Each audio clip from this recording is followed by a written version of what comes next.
easy go.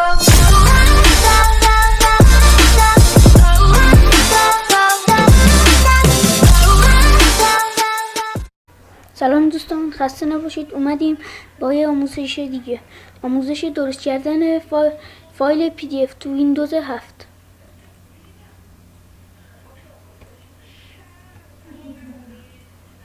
خب هر فایلی که خواسته بودیم انتخاب میکنیم از این 3 تا برنامه. حالا من میخوام از ورد انتخاب کنم.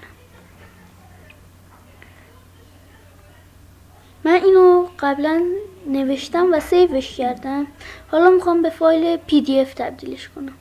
وارد این گزینه میشین، وارد سیو از میشین، وارد این میشین. این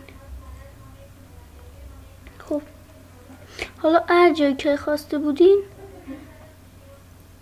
میخواین اینو سیو کنین تو فایل دانلود هاتون یا تو موسیقی یا تو اسناداتون میخواین سیوش کنین. من میخوام رو دسکتاپ سیوش. خب اینجا یه گزینه دیگه داره که باید اینم فعال کنین. اینو میزنین، اینجا نوشته PDF.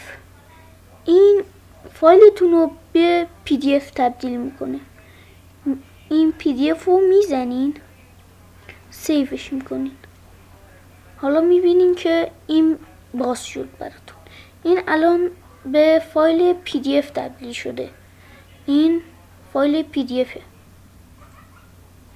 نمونی بود که من نوشته بودمش تو چیز ورد. خب حالا من خارجی میشم، وارد دسکتاپ میشم. نه میبینین که اینجا سیو شده. اینه، واردش میشم. میبینین که اینجا هست. خب خسته نباشین دوستان.